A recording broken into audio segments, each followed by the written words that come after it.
Daytona International Speedway, one of the biggest tracks in the NASCAR season, with top speeds at 200 miles an hour in the draft, racing people side by side around this 2.5 mile racetrack. How do you get around everybody? What do you do? How do you succeed and take the win?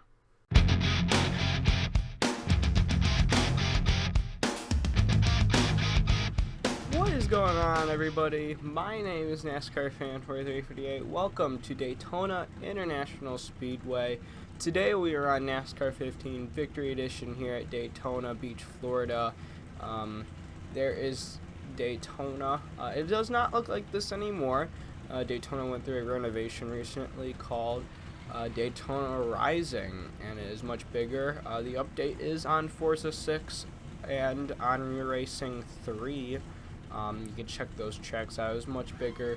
But as of now, Daytona is still Daytona. Again, we're here on NASCAR 15 Victory Edition here in our 2015 Chevy SS. And here is the car. This is the car I'm going to use for our NASCAR segments of the winning advantage. Yeah, this is our winning advantage car. It might change in the future. So yeah, again, this is our first episode of the Winning Advantage. Make sure to like and subscribe if you enjoyed it, and also put in the comments what you guys liked and disliked about the videos, and I will try my best to add them and improve the videos as they go. This episode won't have too much since I don't have much of it thought out, but at the same time, Daytona doesn't really have that much when it comes time to racing, depending on how you look at it, but nonetheless, let's get started. Let's roll out of pit road here at Daytona International Speedway. So let's look at the facts here, track facts at Daytona International Speedway. The groundbreaking at this location was in 1957, moving from the beaches of Daytona Beach, Florida, to a place where they could build this monster racetrack. And it opened in 1959. This track is home to a lot of NASCAR races, Rolex 24 series, prototype races, GP and GT series, and motocross series. So this track, the oval, the tri-oval, whatever you want to call it, is 2.5 miles long. There are 4 turns at this track. 31 degrees in the big turns, and 18 degrees here in the tri-oval, right where we are right here. There's a start and finish line, and pit road to the left of us. Pit road cuts that tri-oval. And also the back straightaway is 2 degrees in banking. There's a little bit on that back stretch. Daytona also has a road course. The road course, which is usually ran by GT and prototypes and Rolex 24s.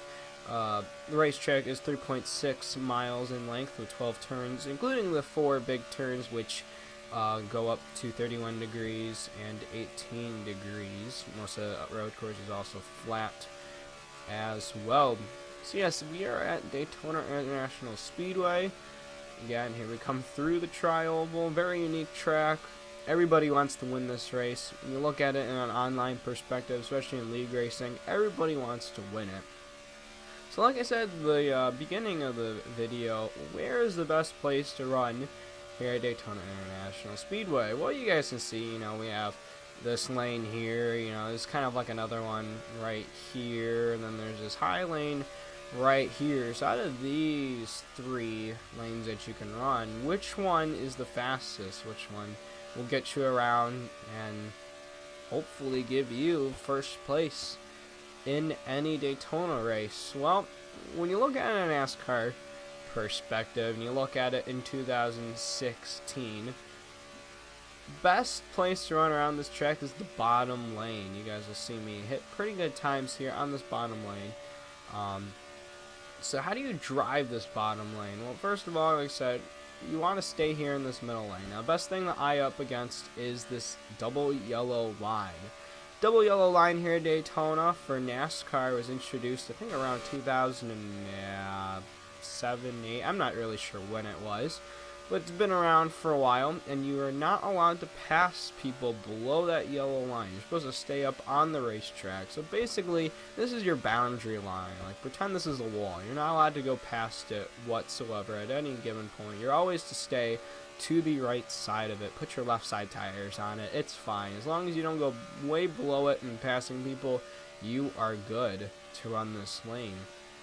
Now, most likely you want to hug it. You want to, stay by it. And when you're in the corners, I like to call it wedging the car in. You can kind of wedge this car into this little crevice there, right in the middle of the double yellow line. You can hold the car there pretty good. And then you come off the corner. Still get a lot of speed. I mean, we're still close to our fastest speed in this session, which is a 47.33. I've hit it twice so far. Basically, just want to stay near it. Stay by it.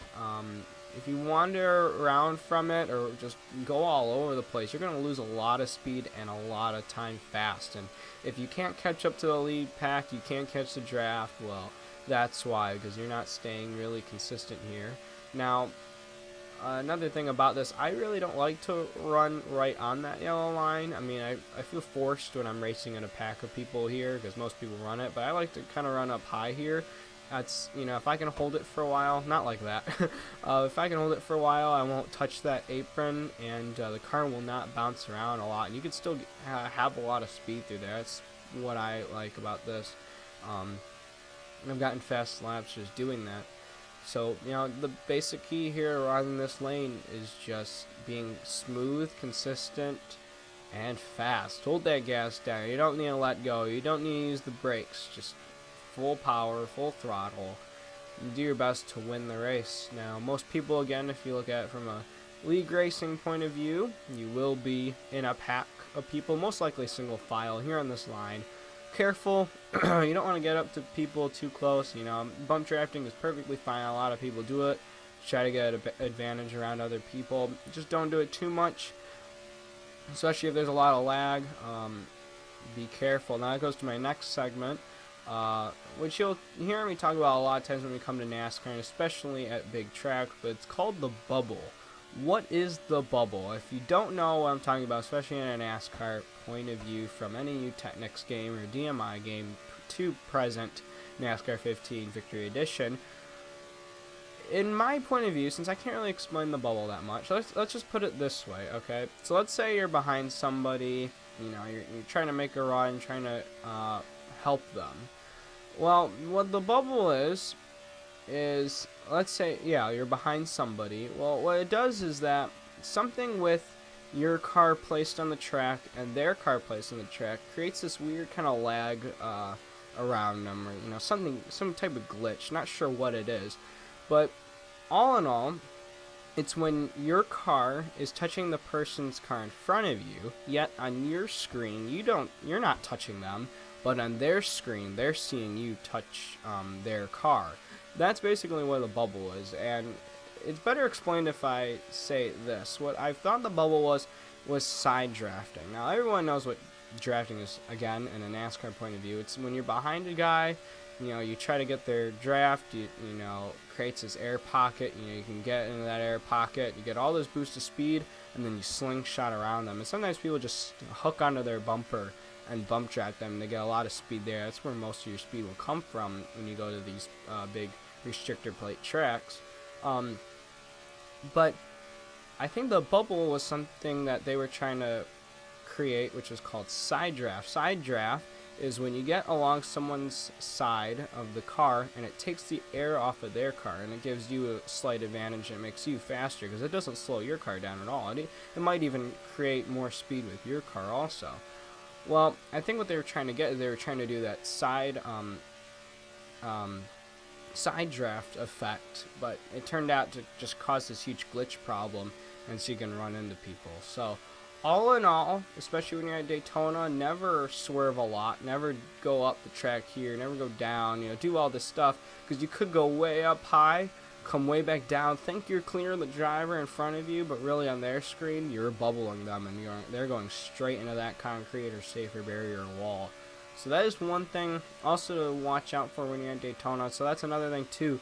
Stay consistent. Stay behind the guy in front of you, and if not, if you're the leader of that pack, stay smooth, stay in the lane that you want to. Everybody will follow you, and make sure you're not too rough driving here. You can drive very aggressively. It's just if you do it correctly, if you can do it around the bubble, if you can be smart and watch where that bubble is, and stay consistent throughout the whole track. So that's a problem that a lot of people don't face when they do league racing, but other than that, this is the basic line to run around the track. So touching this really quickly, what about these other lines? Well, if you can run them, you can run them. I don't feel comfortable in this middle lane whatsoever. It's hard to find something to help guide your car around. Like, I could use the grooves in the track, maybe I could just follow this little brighter groove right here, but it's hard to do that, especially when you're eager to get up there, and a lot of people can't hold a car very straight. So I guess the second best place to run is right by the wall, because you have these dotted lines here, and it's easy to hold a car by the wall too. So if you can ever make it work, if you can keep it off the safer barrier there, and get guys who can run that consistent up by the wall and run the lane that you're running, then use it. But when in doubt, there's that bottom lane again that you can run. There's no problem with running it whatsoever. You can choose between the two. You're most likely only going to run the middle lane if you're on a restart with people going side by side or passing. You can pass on the outside if you can bump drive very well. It's happened before in the past.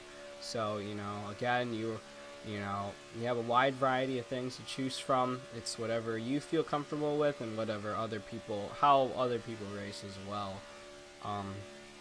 So yeah, that is it for Daytona. Now, really quickly, some key pointers as well. With setup wise, I'm not going to touch setups too much because that's your personal way to drive. But if you ever use a setup, I would loosen the car up a bit here. Loosen it up a bit. If you can hold it, very still, very smooth, then if you loosen the car a bit, you might get some more speed. I recommend track bar going up. Make sure you watch out when you restart. Restart box will be before the safer barrier. To the right will be two red lines right there and there. Make sure you watch out of those. Stay smooth on those. Shifting should be smooth as well. Acceleration, you shouldn't have too much wheel slip here. And then going down pit road. I'll show that really quickly here as we end this segment of the winning advantage. But basically, pit road is a long distance away. It's way over there. There's a tower in the distance there. That's basically where the start of pit road is. Pit road speed is, I think, 55 miles an hour. So, you're going 180, at times 200 around here. Best thing to do is just slow the car down right when you come off the corner. You come off the corner and hit the brakes. Get down below that yellow line. Drop your speed down, shift, and you should get right down to around 50 miles an hour. Here in the garage. Hello. And then coming back out, make sure you stay to the right here. If you're out there to the left, it is really bumpy. Don't know why, but it is very, very rough there. So just stay out here. Stay below the yellow line if possible. There is some banking right here up to it. And turn tightly right about here so you don't run right into the racetrack. Because if you touch that transition, it will be really rough. And then just slowly get back onto the track. So those are the key parts, basically, if running at Daytona with pitting there and stuff. But other than that, just the overview of this. If you run here at Daytona on the NASCAR track, run that bottom lane. Everyone's going to run it. But if you can get runs in the middle or on the outside, do it. Try to get as aggressive as you can, but cleanly and smoothly, so you don't make people mad at the end of the day. And you can go home with a victory. So that's about it. Again, I will be going around different videos as or different games, I should say. I will be getting an Xbox One this summer, and I will be touching racetracks on Forza 6, different car classes on Forza 6 as well. And look out for Formula 1 and Dirt 3 videos with other sets of tracks. Like I said, wide spectrum. Let me know in the comments again how you thought this video was. What should I improve next time? What should I add? And all that stuff. So to close this segment of episode 1 of the Winning Advantage here on NASCAR, I'm NASCAR Fan 4348. Thanks for watching. I'll see you guys next time.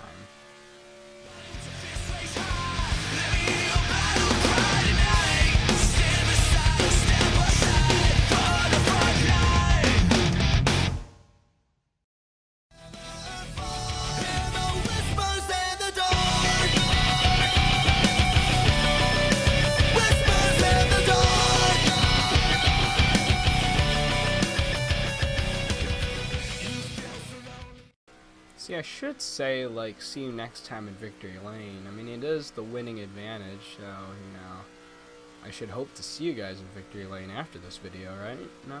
Maybe? I hope. I mean, that's the goal of these videos. If it isn't the goal, then that's sad. I don't know why I'm here talking. Still talking, actually. I should just shut up right now. So when you guys do come back and say, oh look, you know, NASCAR fan helped me, you know, win the race and stuff, well, make sure you get your victories, right? Spot on, burnouts. Right here at Daytona. Don't touch that grass. Mike Helton and others will get really mad at you. Yep, like I did right there. He's gonna get pissed at me. At the end of the day. And then drive safely, drink responsibly. Don't get drunk like Brad Keselowski at the end of the race. Please don't.